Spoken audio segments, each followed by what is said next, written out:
This podcast is brought to you by the Part of Your Broadway World podcast.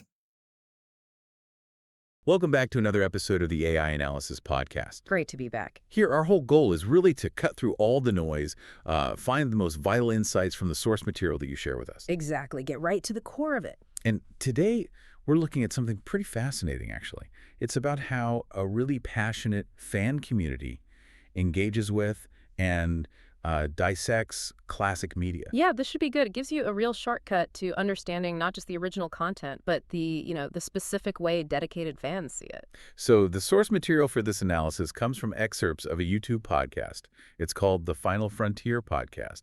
Right, and these guys, their whole mission, as they put it, it's to explore memories of Star Trek's strange new worlds, recalling the search for new life and civilizations to boldly go where no one has had the spare time to go before. I love that last part. Me too. It tells you so much right there, doesn't it? It's like serious dedication mixed with this great self-aware humor about how deep down the rabbit hole they go. Absolutely. And the specific material we're focusing on is from their season finale. They called it Operation Annihilate Season 1. Which is, a brilliant little nod to the actual Star Trek episode they're reviewing in that show. Very meta. Very. And they were clearly excited about it, mentioning an upcoming live stream special, too. Yeah, they were planning to cover their whole Season 1 overview, talk about their, top and bottom rated episodes, and even hold a special memorial for those departed crew members. Wow, a memorial. That's dedication. It shows that kind of almost theatrical approach fan communities sometimes take. It really does. But our goal today isn't just to summarize that Star Trek episode. That would kind of miss the point. Right, we're digging into their take, the Final Frontier podcast's unique view. Exactly. Their specific observations, the funny moments, the critical lens they use, what insights do they find, and maybe more importantly, what can we learn about media analysis just by listening to them talk? Yeah, looking at the watchers, almost.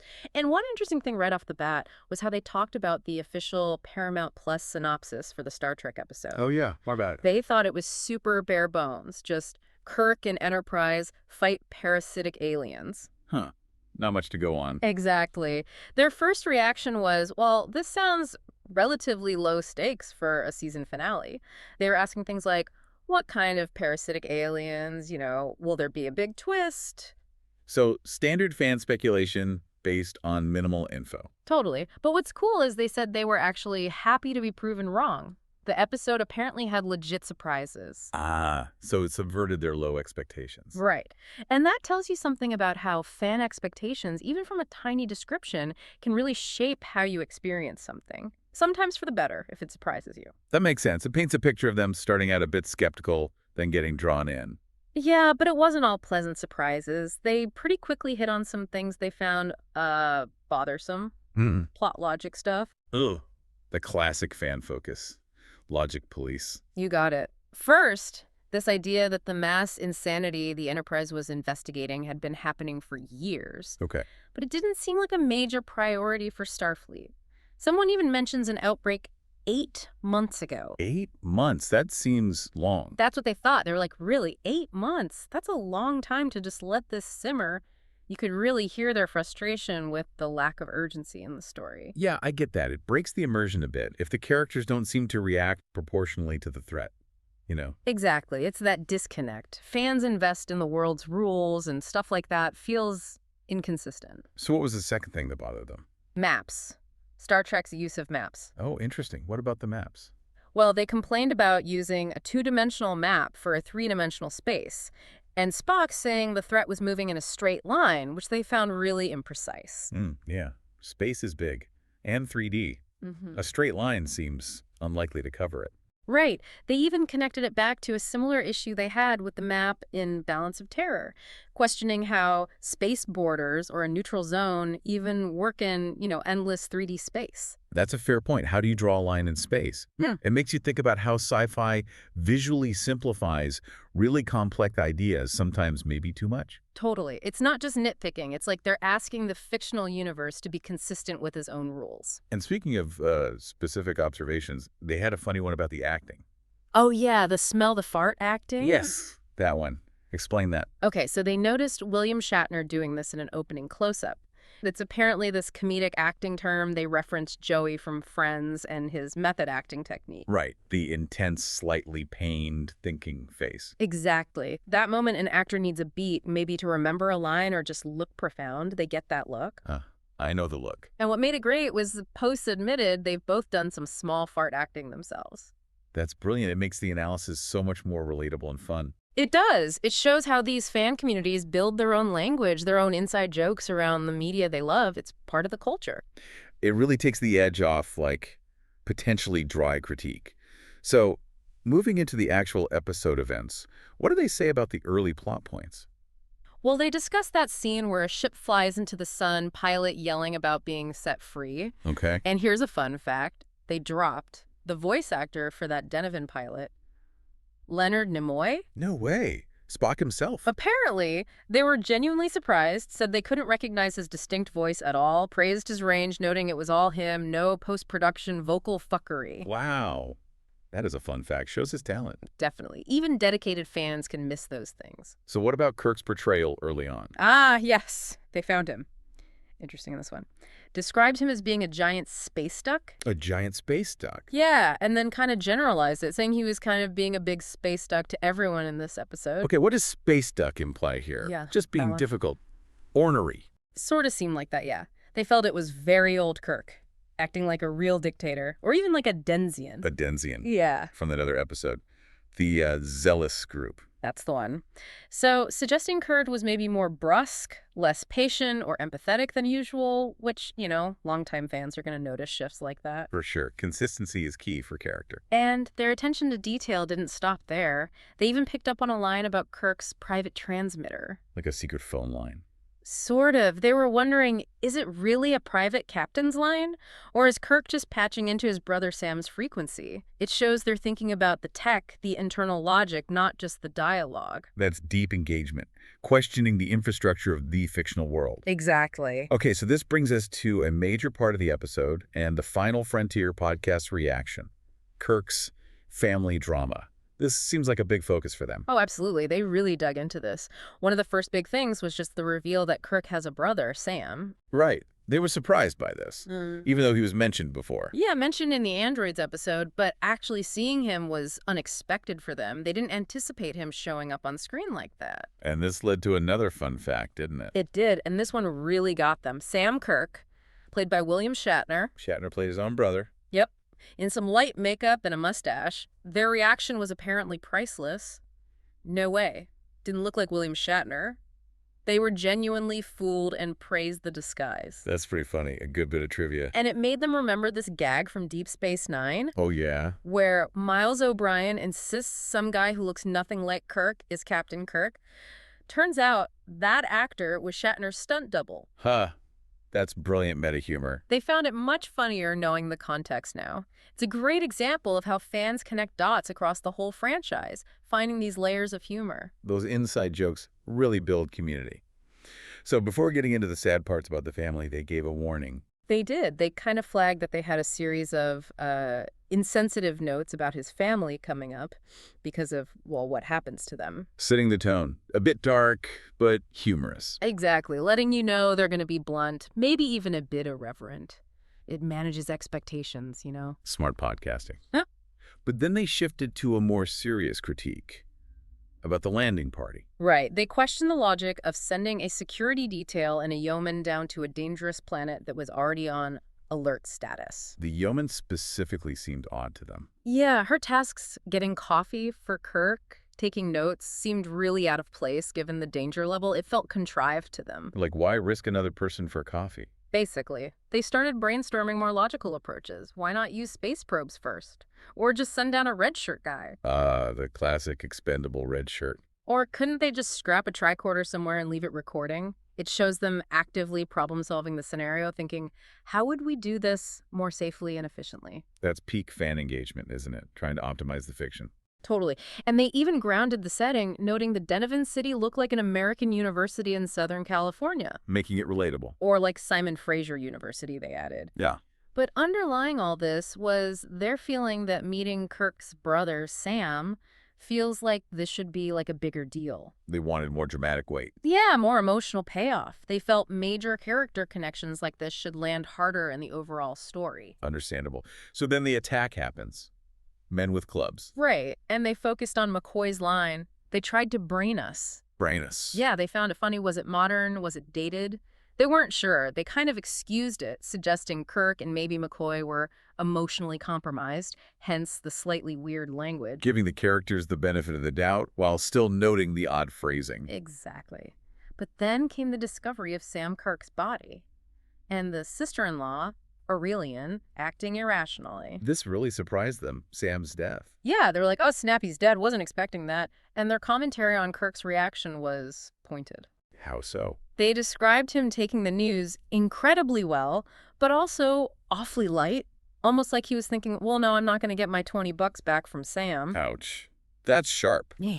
Criticizing the emotional realism. Very sharp. And then they got into that hug between Kirk and his sister-in-law, Aurelian. What did they say about that? They found it too friendly. Jokingly said it was giving real I slept with my sister-in-law energy. Whoa. Okay, pushing the boundaries there with speculative commentary. Yeah, definitely. It's that kind of unfiltered fan talk. And of course, they had to mention Sam's unfortunate mustache. No detail escaped. Clearly not. So Aurelian wakes up briefly. Yeah, just long enough to give a cryptic warning about horrible things spreading from planet to planet using others' bodies to build ships. Then she dies. Cryptic dying words. Another classic trope. Totally. And the Final Frontier podcast hosts immediately started comparing the creatures. Leeches, then Starro from DC Comics, then Jukes from another Trek episode. Yeah. Showing off their sci-fi knowledge again. Connecting the dots across genres. But they also critiqued her acting as maybe slight over the top. And they hit Kirk again for his tactlessness. How so this time? His delivery of the news to her. Chip Sam. He's dead. Or not, just blunt. Yeah, not exactly gentle. And they got really frustrated with the way she delivered her warning. That whole dying character can only speak with difficulty except when delivering the crucial plot point thing. Contrived exposition. Drives viewers nuts sometimes. Exactly. They felt it was just too convenient for the plot, and they were surprised she died then, actually. What do they expect? Apparently a big kiss between her and Kirk, which they immediately followed up by saying would have been kind of unethical. So they're predicting plot twists, even problematic ones. Shows they're constantly playing that prediction game. And their final summary for Kirk in this episode, a parade of misery. That's about right, honestly. Okay, let's pause here. Before we get into the parasites and the science, we'll take a quick break. Now, I think I saw that Nani was going to San Diego to study marine biology. Mm-hmm. Well, Hawaii has colleges. And I don't know of a... There probably aren't that many places that are much better to study marine biology than a fucking island. Was my whole issue was it's like, you're in fucking Hawaii, bitch. I mean, maybe. Here's the thing. San Diego probably has a really, really good... I don't know. But I'm sure that universities in California have stellar marine biology programs. But One you're would in think Hawaii, bitch. I was going to say one would think Hawaii would too. And I mean, here's the thing. If you can study marine biology in Ohio, I think you're good in Hawaii. Yeah. I think you're good. You know, but they put that little portal gun in to give themselves an out from people criticizing them about Nani effectively abandoning Lilo, because now she has a portal gun and she can use it whenever she wants to see Lilo. However, my brain, and this is where logic is non-existence, if Nani has a portal gun where she can teleport to anywhere on the planet, she can live at home and portal to school. She doesn't need a dorm room. She can just portal to her classes. Oh my god, why didn't I notice that? Nani, you're in college. Use your brain. And we're back, continuing our analysis of the Final Frontier podcast take on Star Trek's Operation Annihilate Season 1. Right, so we covered Kirk's rough day. Now let's talk about the threat itself, the parasites, and how the podcast hosts analyze that. Okay, so Kirk and Spock find these creatures on the walls and ceilings. Yep. And the Final Frontier podcast hosts were unimpressed with the design. Really? What did they say? Called it not very inspired. Went straight to prop vomit. Prop vomit, that's harsh. It is. Also, big leeches. They just felt the visual wasn't very creative. They even preferred thinking of it as a hive mind rather than the giant brain cells description used later, which they said doesn't work for me. So a failure of visual imagination for them. Seems like it. For dedicated fans, that world-building detail really matters. And when a creature eventually hits Spock, injecting stuff into his spine, their reaction was just a dry, "More there again." Like, oh, this trope again. Pretty much. Resigned acceptance. But despite the creature design critique, they had good things to say about the acting, right? Oh, absolutely. Huge praise, actually. Especially for Shatner. They pushed back hard against the idea he's a bad actor. What do they point to? His ability to actively compartmentalize, showing Kirk dealing with the mission, the threat, and his personal grief and concern for Spock, all layered together. That takes skill. Definitely. And they called DeForest Kelley, McCoy, the MVP of the episode. MVP. What? Said he was just emanating frustration and helplessness, perfectly capturing the Doctor's struggle against the unknown and his worry for his friends. Yeah, McCoy often carries that emotional weight. What about Nimoy as Spock? High praise there, too. They noted his very subtle hints of pain that Spock tries to keep under control, pointed out how hard it is to act, subdued pain. They were clear. Nobody's phoning it in. So the core cast really delivered for them. Massively. They explicitly said these strong performances were carrying some of the logical inconsistencies in the plot. That's a huge testament to the actors, isn't it? When performance elevates a potentially shaky script. It really is. And this actually led them to rethink their overall view of the episode as a season finale. How so? They initially weren't sure. Right. At first, they thought, not bad, but not great, mostly because it came right after The City on the Edge of Forever. Yeah. That's a tough act to follow. One of the all-time greats. Exactly. They called it a side effect of streaming. Binging makes the next episode seem lesser. If the previous one was amazing, if they'd waited a week, maybe they'd have felt differently. That's a really insightful point about viewing habits changing perception. But reflecting on it, they changed their minds, decided it was a pretty solid season finale. What changed their minds? The raising of the stakes for the personal connections. Kirk's brother, Spock, getting infected. That emotional core won them over. So character stakes trumped standalone plot perfection with them. Seems that way. It shows how much that personal investment matters to fans. Okay, let's talk about Spock being compromised. He tries to take over the ship. Yeah. McCoy has to sedate him. And the Final Frontier podcast immediately went to a pitch meeting reference. The YouTube series. What was the joke? Basically, why would Kirk trust Spock at all after he just tried to hijack the ship? Pointing out the slightly quick return to normalcy. A fair plot hole question. But then they dug into a deeper inconsistency. The creatures control the body. Right. But apparently, seemingly, they can't control what you're saying. Oh. So Spock should have been. Exactly. Shouting, "Captain, stop me. It's trying to take over the ship," or something like that. It felt like a convenient plot hole to maintain the drama. That makes sense. A bit frustrating if you're looking for tight logic. Yeah.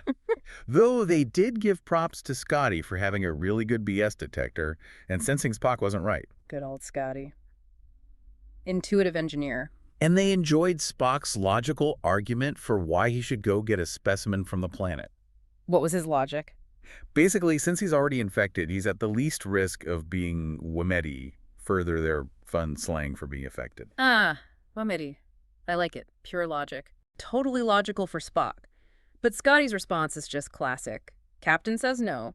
Logic versus command structure. A cornerstone of Star Trek dynamics. Yeah. Okay, so this leads to the search for a cure, the scientific solution. Right, and during the staff meeting scene, they observed Kirk. Even though he says they need a way that does not kill the hosts, Yeah. he still comes off as having very few qualms about wiping a planet from existence if necessary. That pragmatic, maybe ruthless side of Kirk again. Yeah. Mission first. Exactly. And they threw in a comment about Spock's continued cold disrespect for life, too, just reading into those character nuances. Interesting takes. So Kirk gets the idea about light from the pilot who flew into the sun. Yep. Realizes the sun's properties might be the key. Leads to the idea of using visible light. And how did the podcast hosts feel about this discovery process? A bit impatient. They felt this takes them way too long to figure out. Like the audience is shouting the answer at the screen. Pretty much that vibe, yeah. But this impatience led to something pretty cool, didn't it? Their death battle science moment. Oh, absolutely. This was impressive. They zeroed in on Dr. McCoy's measurement, 1 million candles per square inch, and asked, is that a legit measurement?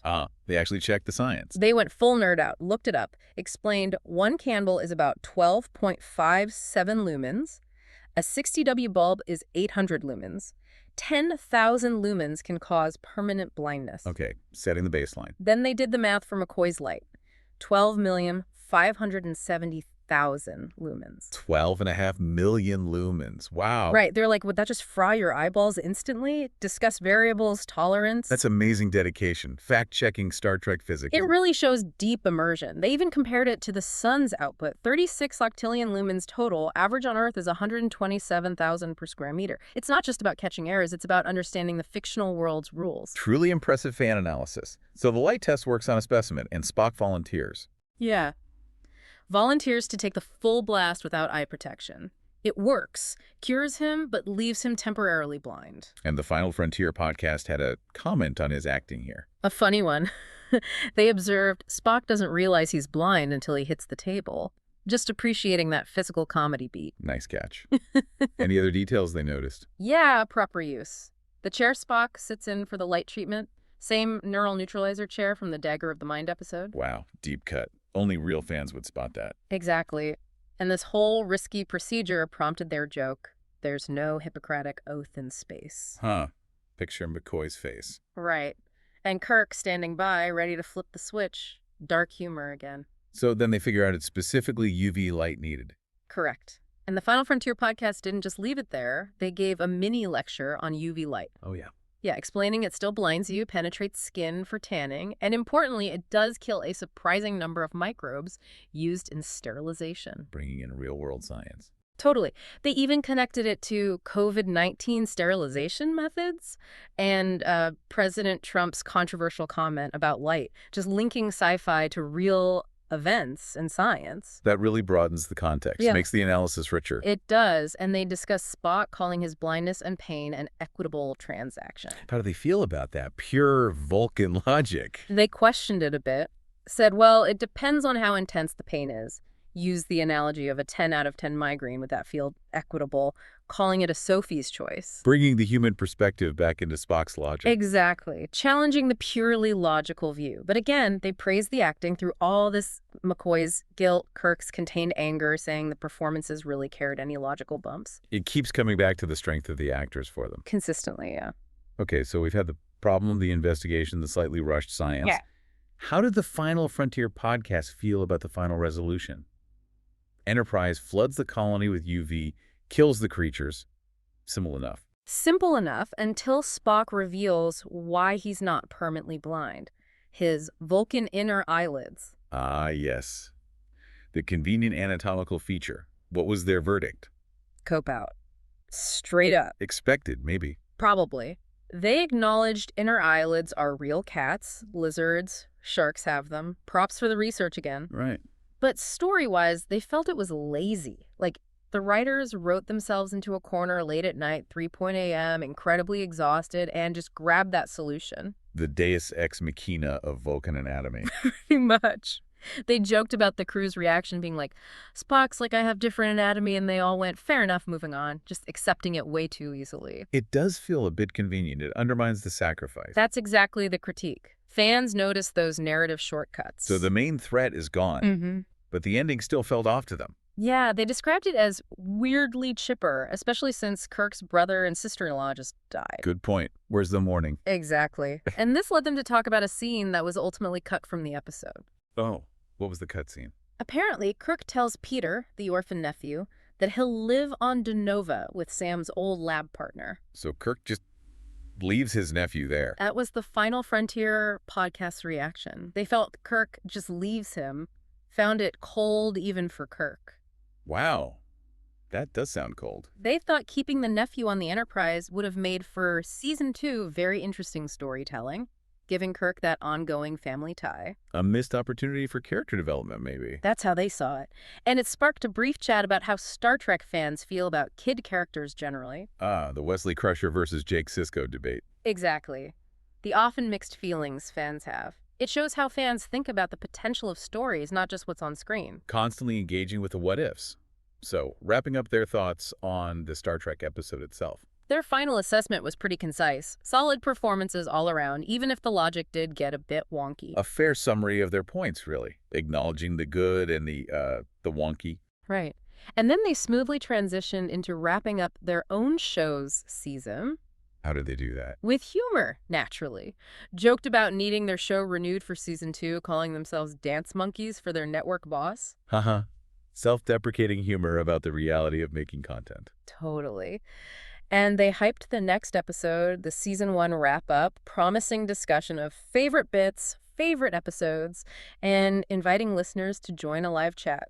Building that community engagement right to the end. Absolutely key for them. And did they have one last Star Trek nitpick before signing off? Of course they did. It wouldn't be them otherwise. Right at the very end of the Trek episode, Kirk tells Spock to plot a course. Okay. And they immediately pointed out, Spock isn't the navigator.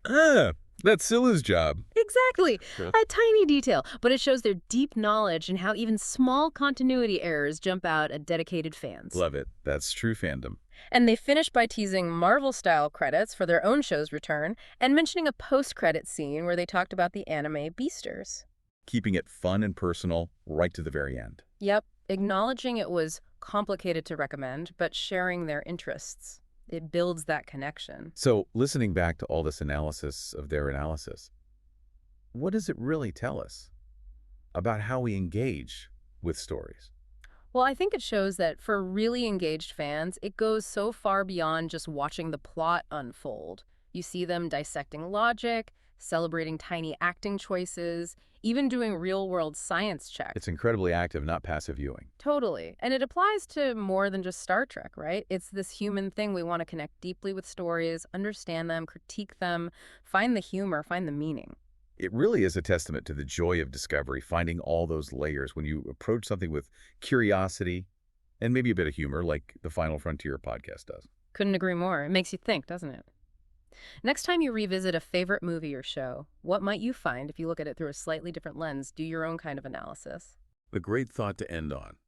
What unexpected insights are waiting if you just dig a little deeper? The Final Frontier podcast. These are the voyages of Jake Boger and Justin Spur. Our weekly mission to explore memories of Star Trek's strange new worlds, to recall the search for new life and new civilizations, to boldly go where no one has had the spare time to go before.